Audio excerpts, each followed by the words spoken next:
ఈ cinema heroine Bhagyashree Borse అని తెలుసు భయ్యా నాకు. కానీ శ్రీలీల గారు ఎందుకున్నారు thumbnail లో అంటే సరదా just for fun man. Hi guys, Akhil Akkineni Lenin సినిమా చూస్తాను భయ్య. ఇదొక typical revenge faction love story భయ్య, సెటప్ ఇన్ అ విలేజ్. కానీ ఈ సినిమాలో విలేజ్ చాలా ఆర్టిఫిషియల్ గా ఉంది. 90% ఆఫ్ ద మూవీ సెట్స్ లోనే ఉంది భయ్య. చాలా మందికి తెలుసుంటుంది, ఇనీషియలీ భాగ్యశ్రీ బోర్సే గారి ప్లేస్ లో శ్రీలీల గారు ఉండేది. ఆమెను రిప్లేస్ చేసి భాగ్యశ్రీ గారిని పెట్టారు. This is one of the best decisions the makers have made. Bhagyashri గారు చాలా బాగున్నారు భయ్య. ఈ సినిమాలో చాలా బాగా పర్ఫార్మ్ చేశారు. ఈ సినిమాలో లెనిన్ ఆమె గురించే ఫైట్ చేస్తుంటాడు. వాళ్ళిద్దరి మధ్యలో లవ్ స్టోరీ ఇది. అఖిల్ ఇంకా భాగ్యశ్రీ గారి కెమిస్ట్రీ బాగుంది భయ్య. భాగ్యశ్రీ గారు ఎస్పెషల్లీ చాలా క్యూట్ ఎక్స్ప్రెషన్స్ ఇచ్చారు. ఇంకో పాజిటివ్ ఏంటంటే భయ్య, ఈ సినిమాలో తమన్ గారి music, couple of songs are good and background score is also good. And Akhil గారి పర్ఫార్మెన్స్ కూడా బాగుంది భయ్య, చాలా ఇంప్రూవ్ అయ్యారు ఆయన. యాజ్ అ స్టోరీ చూసుకుంటే it had a very good potential to become a great love story భయ్య. కానీ తెలుసు కదా మనకి, over the top, massy, slow motion shots ఇలాంటివి పెట్టేసి మనము లవ్ స్టోరీలో ఉన్న ఎసెన్స్, దాని ఇంపార్టెన్స్, దాని ఇంటెన్సిటీ తగ్గించేస్తాం. లెనిన్ సినిమాతో కూడా అదే ప్రాబ్లం భయ్య. ఏది సరిగ్గా ఎస్టాబ్లిష్ అవ్వదు. ఆ విలేజ్ అండ్ హీరో చుట్టూ ఉన్న క్యారెక్టర్స్ ఏదో ఉన్నారంటే నామకే వస్తే ఉన్నారంటే. అండ్ ఈ సినిమాలో సాంగ్స్ ఉంటాయి భయ్య,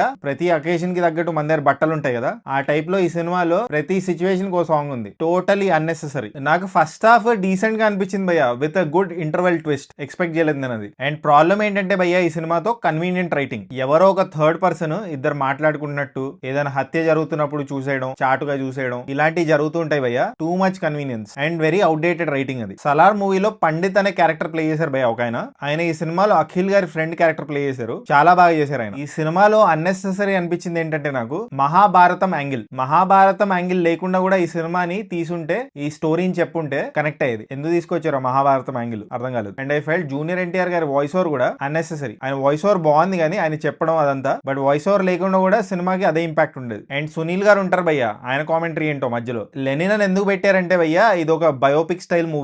ఇప్పుడు అర్జున్ రెడ్డికి అర్జున్ రెడ్డి అని ఎందుకు పెట్టారు? జస్ట్ ఒక పేరు, అటెన్షన్ రావడానికి, అందుకే లెనిన్ అని పెట్టారు అంతే. దాని పెద్ద సిగ్నిఫికెన్స్ ఏం లేదు ఈ సినిమాలో. ఒక ప్రాప్ ఉంటుంది భయ్య సినిమాలో, కడియం ఉంటుంది కదా చేతికేసుకునేది, మెటల్ది. ఆ మెటల్ ని ఒక చిన్న కత్తిలాగా ఫామ్ చేస్తారు. అది బాగా నచ్చింది నాకు. Good creative thought. And climax లో సూపర్ మ్యాన్ మీద చేతులేస్తూ ఉంటారు ఒక సినిమాలో జనాలందరూ చుట్టూ గుమ్ముగూడి. ఈ సినిమాలో కూడా అలాంటిది ఒకటి ఉంటుంది భయ్య క్లైమాక్స్ లో. అది ఎందుకు వచ్చిందో అర్థం కాలేదు. హీరో ఊరు కోసం ఏదో చేసినట్టు, ఊరిని మార్చేసినట్టు అలాంటిది ఏం లేదు. Such things could have been avoided. So overall నా ఫైనల్ థాట్స్ ఏంటంటే about Lenin movie, it's a very predictable template movie భయ్య. కానీ కొంచెం గ్రౌండెడ్ గా, హంగు ఆర్బాటం లేకుండా ప్రాపర్ లవ్ స్టోరీ లా ట్రీట్ చేసి ఉంటే ఇది ఒక గుర్తుండిపోయే పెయిన్ఫుల్ లవ్ స్టోరీ అయి ఉండేది భయ్య. కానీ స్లో మోషన్ షాట్లు పెట్టి, ఆర్టిఫిషియాలిటీని పెట్టి సినిమాని అడల్టర్ చేశారు. అసలే ప్రిడిక్టబుల్ రివెంజ్ లవ్ స్టోరీ భయ్య ఇది. కానీ అడల్టరేషన్ వల్ల, సినిమాని ఆనెస్ట్ గా చెప్పకపోవడం వల్ల, ఓవర్ ద టాప్ సీన్స్ ఉండడం వల్ల సినిమా అంత గ్రేట్ గా లేదు భయ్య. గుర్తుండిపోయే సినిమా అయితే కాదు భయ్య. అందుకే ఈ సినిమాకి నేను ఇచ్చే రేటింగ్ 2.39 టమాటోస్ భయ్య. ఒకవేళ మీరు ఈ సినిమా చూస్తుంటే మీరేం టమాటోస్ ఇస్తారు కామెంట్ చేయండి. ఈవిల్ డెడ్ బర్న్ అని ఒక సినిమా వచ్చింది ఇంగ్లీష్ లో, ఆ సినిమా చూసాను.